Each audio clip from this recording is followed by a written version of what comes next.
Maayong hapon, creatives. Time check 3:08. The belts are going to secret. I'll tell you in the next video. Hey creatives, welcome back to the vlog. Today is extra special because I'm finally bringing my parents, si Mamo ug si Dado, on their very first airplane ride. Also with us are, of course, Cuckoo Bear, Yvette, and Gray. Dandan will follow after in between this trip. So this is going to be a super fun family adventure. And actually, first time ni Namo as a family to go outside Cebu together.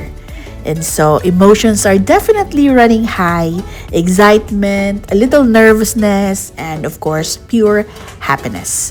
So here we are, guys, running through Cebu Bridge, third bridge actually. And we're just trying to soak in all this moment together.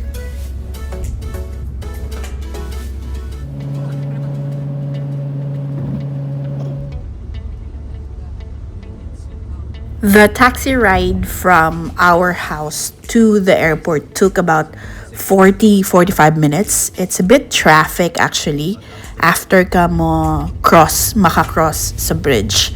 But usually it takes around 35 minutes lang siya.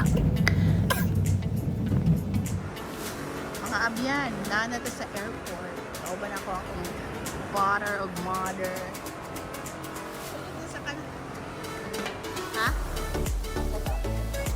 Alright creatives, so we arrived at Cebu Airport and you can already see the excitement on everyone's faces. So Dado was trying to chill, but I know he's a little nervous. And Mamo is just smiling nonstop and got few questions in between to just understand how the airport works. So we started checking in. We are with Philippine Airlines in this flight and everything went smoothly. Honestly, the staff are also very helpful.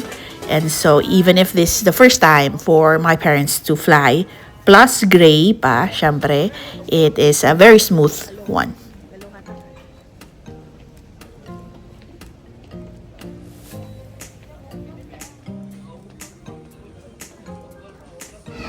Kumusta yung unang pagsuod sa airport?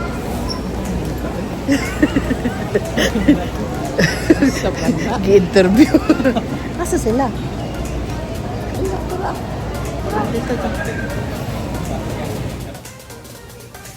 Tell me you're in Cebu without telling where you are. And since we got here early, we decided to explore a bit. We look around the shops. Oh, syempre, dili pwedeng ma-miss ang Cebu Lechon. So, we found our spot in the airport that they also serve lechon. And so, we have to try it. We're currently having our late lunch. Lechon plus lechon sisig. And of course, Gray will always have his favorite, Jollibee.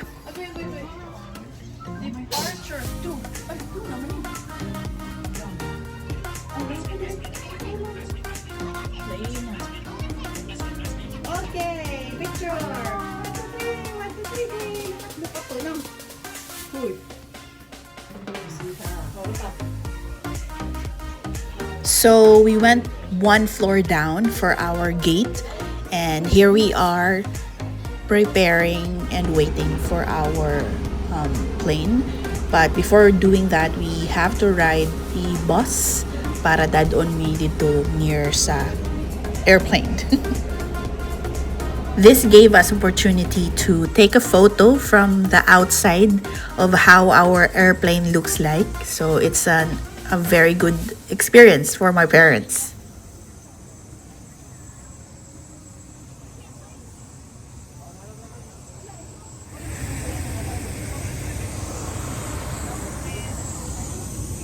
Creatives, ako ipakita sa inyo ang naong sa Grumpy.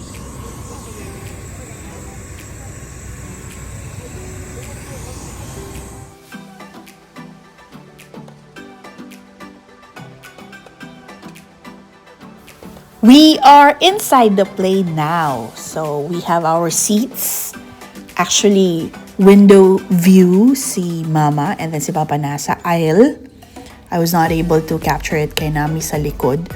So I can only take a video of Gray right now nga ang iyang attention na alang siya sa sound sa airplane. So this is also Gray's first time in an airplane. Alright, here we go. The engines are on right now and the sounds are already building up. I can see my dad a little bit worried, I believe, but I think he's still enjoying it. Mom on the other side, di rin ako siya ma-capture kaya nasa sa right side ni Papa. So, we'll just ask her later on after nato mo lapag. Now that we are inside the airplane, all we have to do is just to wait, and I hope everyone is relaxed as we also start to fly right now. You are looking at Cebu's night view, and I think the flight was about 50 minutes. So, kadiyot ra kay siya. Actually, mas na-surprise ko that they were actually giving us water and snacks in this short flight.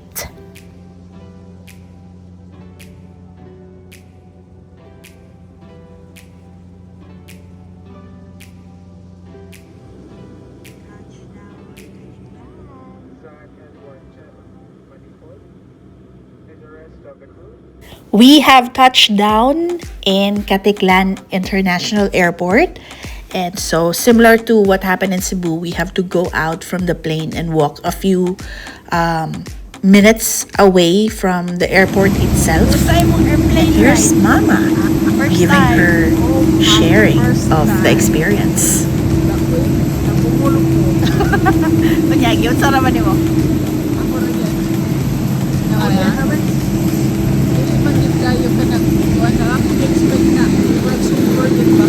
Siyok? Okay.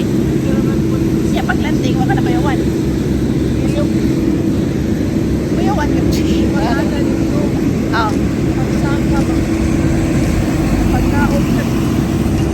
Gusto kayo pagnaog, no? Kanang pag-ana. Kanang mukuan. Kanang pagdaon naman. Kunya na kuyawan ko katong na anak na kapandun. Ay, touch mo lang. Anak na. Oo, ana dyan na. Nako ano na. Bato. Yan, arrivals. Naabot namin. Naana. Hello, nanami sa Caticlan Airport. Nagwat namin sa among transportation. So, naay pa sticker ang Southwest. Ibutang niya ang kung asa mga hotel. Pero kamo siya mo, Bisaya man. Pero na siya itulong ang Ilonggo. Sige, isa? Ano siya? So for this trip, I made sure na easy access or smooth lang ang among pag-transfer from airport to Caticlan Airport to the ships or boats na mo dala namo to the hotel. I booked a transportation from Southwest's, and I booked it through Agoda actually, and then they just meet us in the barge, in the wharf. That's the right term, I believe. And there, dito na mo gimit ang Team Chavez Philippines sa Team Chavez PH. From the wharf, it will take us another 10 minutes to reach to the island itself. So from that island, we will be dropped directly sa amuang hotel, and you are looking at that right now. Nay, batang malipay! Kinaasay iyahang baby! After settling in, nakapag-check-in namin sa duha ka rooms. One room for the belts and another room for Team Chavez PH. It's time for a very late lunch. I think it's about 10 p.m. already. And of course, where are we going to go? Syempre, Jollibee lang. Jollibee number 1. So here we are enjoying. After this dinner, we went home and take a rests, which we will show you among day 2 sa sunod na vlog. Thank you so much for watching, creatives. This vlog is very meaningful to me. Kay first time sa akong parents to go to Boracay. And I hope you enjoyed this video as well. This is just the beginning of a journey, an adventure in Boracay. So see you sa part 2. Boracay Adventures coming up next.